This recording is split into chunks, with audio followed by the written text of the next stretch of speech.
Red టీవీలో మీ వ్యాపార ప్రకటనల కోసం ఈ నంబర్ ని సంప్రదించండి 6281747728. సార్, మా ఢిల్లీ లిక్కర్ స్కామ్లో కవిత గారి కస్టడీ నిన్న పూర్తయిపోయింది. మళ్ళీ కూడా జ్యుడిషియల్ కస్టడీకి అయితే విధించారు. మరి ఏం చెప్తారు సార్ దీని గురించి? అంటే బెయిల్ అయితే దొరకలేదు, మధ్యంతర బెయిల్ కోసమే ట్రై చేశారు, అది కూడా దొరకలేదు. మరి బెయిల్ దొరికే ఛాన్స్ ఏమన్నా ఉందా? ఫర్దర్గా ఏం జరగచ్చు అంటారు సార్? ఏముంది, ఈ పొలిటికల్ మనీ లాండరింగ్ కాదు. నిన్న కవిత గారు అన్నట్టు it is a political laundering. అది పొలిటికల్గా ఏం పెట్టుకున్నారు, బీఆర్ఎస్ని దెబ్బ కొట్టాలి. బీఆర్ఎస్ దెబ్బ కొట్టాలన్నప్పుడు కాంగ్రెస్ బీజేపీ రెండు కొమ్మక్కైంది. ఈ బీజేపీ కాంగ్రెస్ ఏంటంటే ఒక నేపథ్యంలో వాళ్ళిద్దరు కొమ్మకు. రీజనల్ పార్టీలు బతకకూడదు, రీజనల్ నాయకులు ఎదగకూడదు. ఎంతసేపు వాళ్ళు నార్త్ నుంచే నాయకులు ఉండాలి, నార్త్ నుంచే నడక, మిగతా సౌత్ అంతా దాసులుగా ఉండాలి. ఇది వాళ్ళ నేపథ్యం. ఆ నేపథ్యంలోనే వాళ్ళ కాదు, ఆనాడు ఇందిరాగాంధీ పీరియడ్లో తమిళనాడు నుంచి ఎగిసి కెరటలో వచ్చిన అన్నాదురై గారిని కానీ, కరుణానిధి గారిని కానీ, మన ఎన్టీఆర్ కానీ, పివి నరసింహారావు కానీ, అసలు సర్వేపల్లి రాధాకృష్ణ గారు ఆయన్ని తమిళనాడుకు తీసుకెళ్ళి ఇట్లా వాళ్ళు ఎవరిని కూడా సౌత్ నుంచి ఎదిగిన ఒక వ్యక్తిని పెరగనివ్వరు. వాళ్ళు ఎప్పుడైతే కేసీఆర్ గారు ఎప్పుడైతే నేషనల్ పాలిటిక్స్లోకి అడుగు పెట్టారో ఇక వాళ్ళు కన్నుగిట్ట మొదలెట్టింది. ఇతను ఎక్కడైతే వస్తే నేషనల్ లీడర్ అవుతాడేమో, నేషనల్ లీడర్ కానివ్వకూడదు, మన నార్త్ తప్పితే మనకు. అందుకని వీళ్ళేంటి, నువ్వు నేను పంచుకుందాం, దొంగలు ఊళ్ళు పంచుకున్నట్టు కాంగ్రెస్ బీజేపీ పంచుకుందాం ఈ దేశాన్ని, అంతేగాని ఇంకెవరు రాకూడదు. ఆ నేపథ్యంలో ఈ కక్షగట్టి చేస్తున్నారు. ఇప్పుడు నిన్న ఏమిటయ్యా సాక్ష్యాలు? ఒక ఖైదీగా ఉన్న పిళ్ళై చెప్పిన వాంగ్మూలం, ఇంకో ఖైదీగా ఉన్న సుకేష్ చెప్పిన వాంగ్మూలం, వీళ్ళు చెప్పినవి తప్పితే వాళ్ళు ఖైదీలు. ఒక ఖైదీలుగా ఉన్నవాళ్ళు, ఆల్రెడీ రిమాండ్లో ఉన్నవాళ్ళు, వాళ్ళు చెప్పే ఈ ఆధారాలు ఎట్లా అవుతాయి నాకు అర్థం కావట్లా. అది దొంగ తను తప్పించుకుంటానికి ఇంకో లేపు చూపిస్తాడు, నేను కాదు దొంగ చేసేది వాళ్ళు అని చేయి చూపిస్తాడు. అలాంటి గన్నాయిలు సన్నాసులు చెప్పే సాక్ష్యాలని ఒక వేదంగా తీసుకుని ఎట్లా వీళ్ళు మా దగ్గర సాక్ష్యాలు ఉన్నాయి, పుటప్ చేస్తున్నామా ఇవని ఇంకా ఎంక్వైరీ చేయాలి. ఎన్నిసార్లు ఎంక్వైరీ చేస్తారు? అడిగింది అడిగి ఎక్కడన్నా ఒక చిన్న స్లిప్ అవుద్దేమో దాన్ని పట్టుకుని ఇదిగో ఆ రోజు ఇదన్నా ఇలాంటి చిల్లరతనంగా పిల్లతనంగా చేస్తున్నట్టు కనపడుతుంది తప్పితే ఒక్కటి ఇంతవరకు ఇదిగో కవిత ఈ విషయం మాట్లాడింది, దానికేమంటారు, కవిత కేజ్రీవాల్తో మాట్లాడింది, ఏం మాట్లాడిందో వివరాలు ఫోన్లు లేవు. ఏం మాట్లాడితే ఒక సీఎం కూతురు, ఒక ఎమ్మెల్సీ, ఇంకో చీఫ్ మినిస్టర్ కలిసింది, మాట్లాడితే లిక్కర్ గురించి మాట్లాడినట్టేనా? ఆధారం లిక్కర్ గురించి మాట్లాడింది, ఇదిగో ఆధారం అని చెప్పాలని ఇంతవరకు లేదు. ఇదిగో లిక్కర్ సౌత్ ఇండియా తరఫున ఆవిడే మాట్లాడింది, ఆవిడే డబ్బులు తీసుకొచ్చి ఇచ్చింది లేదు. ఎవరో ఇచ్చారంటే ఎవడో అక్కడ తెలంగాణ భవన్లో డబ్బులు బండిలో పెట్టారంటే వీళ్ళు అయ్యేం పెట్టారని మాటలే, ఆధారాలు లేవు. ఆ డబ్బులు ఉన్నట్టు కానీ ఆ వీడియోలు కానీ ఏమీ లేవు. ఎవడో వాడు సుకేష్ అనేవాడు చెప్పాడు, నేను అక్కడ నుంచి ఆవిడకి వాళ్ళ బండిలోకి వాళ్ళ కార్ నెంబర్లోకి ఆయన ఇచ్చాను, సరిపోద్దా? సో ఇదంతా కుక్కుడప్పు చేసి ఎట్లాగైనా ఎన్నికల్లో బీఆర్ఎస్ని బదనాం చేయాలి. ఎందుకు? బీఆర్ఎస్ మీద ప్రజలు తప్పు చేశాము, అయ్యో మన అసెంబ్లీ ఎన్నికల్లో తప్పు చేశాము, ఒక కేసీఆర్ లాంటి ఒక నాయకుడిని పోగొట్టుకుని ఇవాళ ఇలాంటి వీధి రౌడీ భాష మాట్లాడే, ఉల్లంఘన మాటలు మాట్లాడే, రౌడీతనంగా మాట్లాడి చేతికి ఇచ్చాము రాష్ట్రాన్ని, దేశ పరువు పోతుంది, రాష్ట్ర పరువు పోతుంది. తెలంగాణ అంటే మొన్న గత 10 ఏళ్ళుగా యావత్ భారతం తెలంగాణ వైపు చూసింది. ఏమిటి తెలంగాణ, వాటి తెలంగాణ, ఏమిటి తెలంగాణ మోడల్ అని చూసింది. అలాంటి స్థాయి నుంచి వాళ్ళ ప్రధానికి ఢిల్లీకి పరిగెత్తే ఒక ముఖ్యమంత్రి నోటికి ఇష్టం వచ్చిన బట్టలు ఉడదీసామని చిల్లర భాష మాట్లాడే, ఏంటి బట్టలు ఉడదీయటం, ప్యాంట్లు ఉడదీయటం, అసెంబ్లీలో ప్యాంట్లు ఉడదీస్తానంటాడు. ఏమిటి నువ్వు గెలిచింది? ఆఫ్టర్ ఆల్ 64 సీట్లు ఓడిపోయి 54 సీట్లు కాంగ్రెస్ ఓడిపోయి. సో 54 సీట్లు ఓడిపోయి మరి ప్రజలు ఏం చేసినట్టు? బట్టలు తీసినట్ట, గోచితో నిలబెట్టినట్ట. ఇవన్నీ మాట్లాడాలి కదా. మాట్లాడేటప్పుడు ఆ చిల్లరతనంగా మాట్లాడతాడు. మాట వెళ్తే మమ్మల్ని దింపితే తెలుగు కూడా అర్థం కాదు. ఆ సీఎంకి ఇంగ్లీషే అర్థం కాదనుంటే ఇంగ్లీష్ అర్థం కాకపోతే పర్వాలేదు, ఇంగ్లీష్ మాట్లాడటం బూతులు తప్పినా మన భాష కాదు, తెలుగు మన భాష కదా, తెలుగు కూడా అర్థం కాదు. మీరు దిగిపోతారు, మీరు కూలిపోతారు అన్నా కానీ మేము కూలుస్తాము అనలా. మీరు కూలిపోతారు అన్నదానికి మేము కూలుస్తామన్నదానికి ఎంత తేడా ఉంది? మీరు కూలిపోతారు అనేది ఎందుకన్నామంటే మీలో నేపథ్యం ఉంది, గ్రూపులు తయారవుతారు, ఇప్పటికే గ్రూపులు ఉన్నాయి. ఈ పార్లమెంట్ ఎన్నికలు అయినాక మీ గ్రూపులు ఒకళ్ళొక్కొక్కరు నీకు పెడతారు వెనకాల. పక్క బలంగా ఉన్నవాళ్ళే పక్కలో బలంగా మారుతారు, నీకు పెడతారు, మీరు కూలిపోతారు. మీలో 4 వర్గాలు. ఆల్రెడీ బట్టి విక్రమార్క వైఫ్ అంటుంది, మేము సీఎం అవుదాం అనుకుంటే రాత్రి మూడు కష్టపడ్డాం ఆఖరిలోని ఎవరో అయిపోయారని. అలాగే ఉత్తమ్ కుమార్ రెడ్డి అంటే నేను పార్టీకి సుదీర్ఘకాలం ప్రెసిడెంట్గా ఉండి పార్టీని నిలబెట్టబట్టి వాళ్ళు ఎన్నికలు గెలిచామని అంటున్నారు. అలాగే వెంకటరెడ్డి కోమటిరెడ్డి ఏమో నేను ఆల్రెడీ నాకు సోనియా గాంధీ ప్రామిస్ చేశాను నువ్వే ముఖ్యమంత్రి అని, ఇప్పుడు కాకపోతే తర్వాత అవుతాను. సో మీలో వర్గాలు ఆల్రెడీ గ్రూపులు కట్టేసి ఉన్నాయి. కాకపోతే ఈ పార్లమెంట్ ఎన్నికల కోసం అక్కడ అధిష్టానం నోరు మూసుకుని కూర్చోడు కొంచెం అంటే మూసుకున్నారు తప్పితే రేపు అయిపోయినాక జరుగుద్ది. పార్లమెంట్లో పరాభవం తప్పదు. పార్లమెంట్లో కాంగ్రెస్కి దేశం మొత్తం మీద తరిమి కొడుతున్నారు. ఇక్కడ ఎందుకు ప్రజలే అంత అమాయకులు? దేశం మొత్తం కాంగ్రెస్, రాహుల్ గాంధీ అనేవాడు పెద్ద వేస్ట్ మెటీరియలు, అతను సీరియస్ రాజకీయ నాయకుడు కాదు. ఏదో నోటికి వచ్చింది ఏదో వాగుతూ ఉంటాడు, ప్రేలాపన వాగుతూ ఉంటాడు, పిచ్చి కోతలో ఏవో వస్తూ ఉంటాడు, వాటి నుంచి మళ్ళీ సమాపనలు చెప్తూ ఉంటాడు. సో ప్రజలు ఇతను అసలు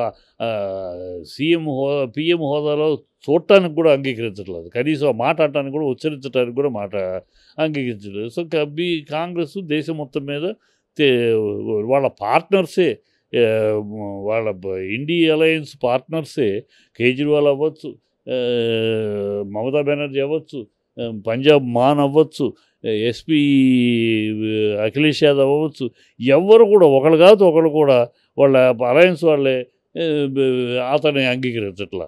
అందుకని ఎవరు సీట్లు కేటాయింపులో కూడా అతని దగ్గర చేరడానికి కూడా ఆ దరిద్రం మనకు అంటుకుంటుందేమో, ఆ బ్యాడ్ మనకు అంటుకుంటుందేమో దూరంగా ఉన్నారు.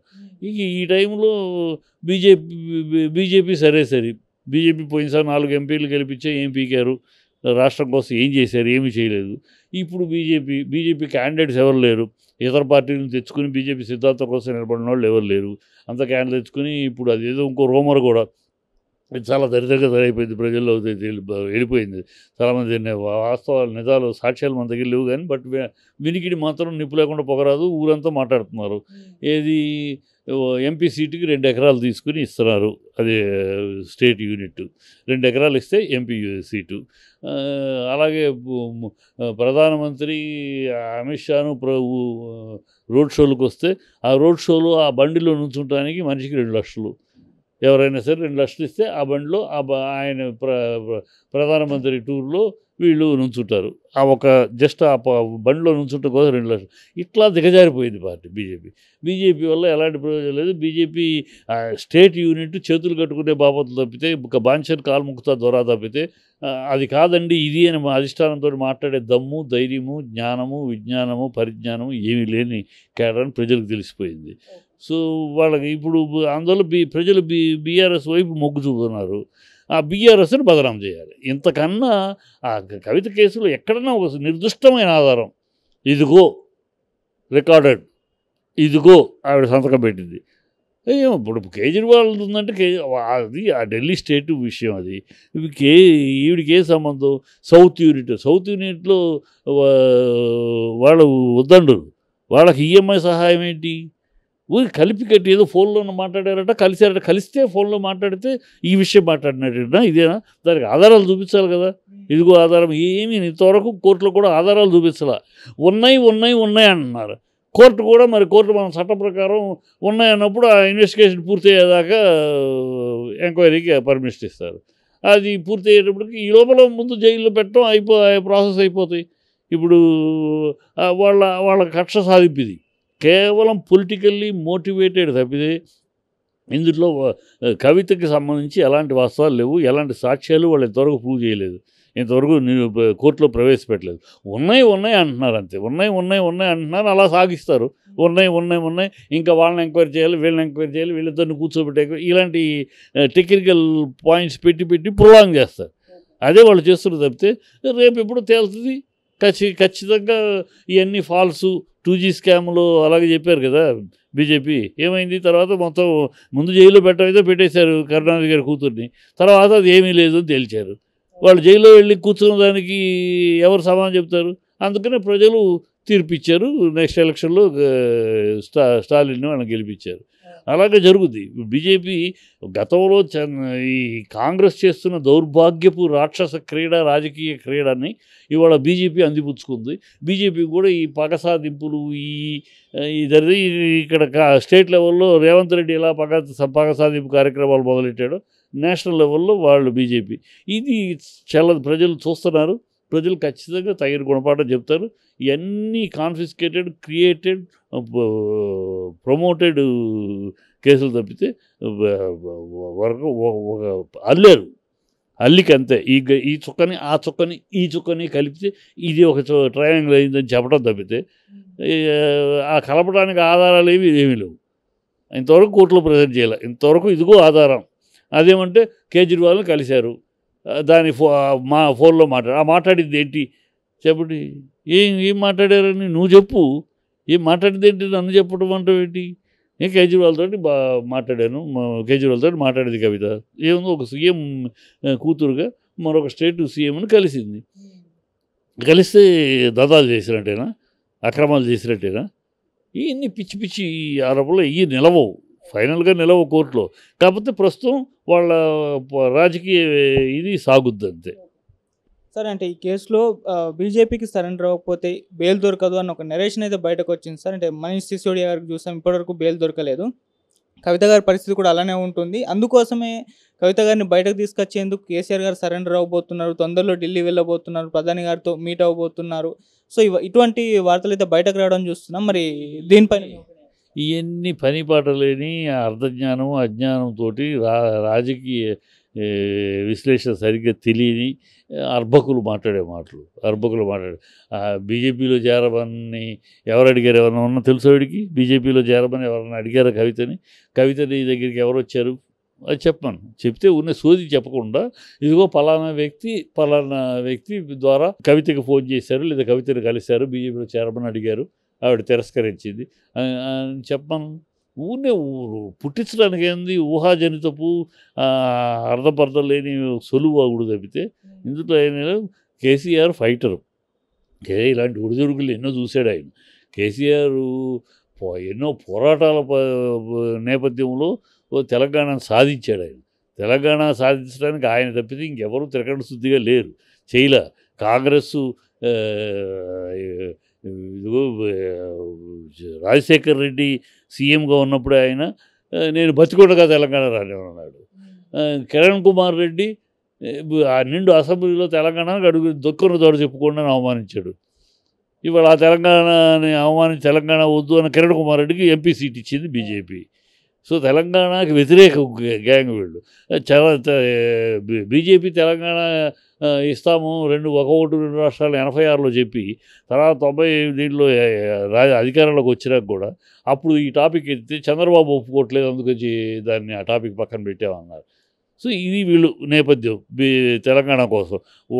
చంద్రబాబు రెండు కాళ్ళ సిద్ధాంతం అన్నాడు. ఆఖరి నిమిషం దాకా సోనియా గాంధీ ఇదిగో అదిగో ఆఖరి నిమిషం కొంటే ఆఖరిలో 32 మంది ఎంపీలను తీసుకెళ్ళి నిలబెడితే కేసీఆర్ గారు యునైటెడ్గా నిలబెడితే అప్పుడు తల వంచి గతి లేక ఇప్పుడు కూడా ఇవ్వకపోతే మన చెప్పు తీసుకు తంతారు ప్రజలు అని అప్పుడు ఇచ్చింది. అంతే చెప్తే వాళ్ళు ఇవ్వటం కాదు, గడిగుడ్డు కాదు, ఈ పోరాటం. అలాంటి పోరాటం నుంచి వచ్చిన వ్యక్తి ఆయన. ఇవన్నీ వీళ్ళ నాటకాలు, వీళ్ళ డ్రామాలు ఆయన ముందు కొంతకాలం మీ టైం సాగుతుంది, కొంతకాలం నడుస్తుంది. కాలక్రమంలో అన్నిటిని పటాపంచలు అవుతాయి. ఇవన్నీ పిచ్చివాగుళ్ళు. ఆయన సరెండర్ అవుతాడు, ఎన్ని పిచ్చివాగుళ్ళు అంతే.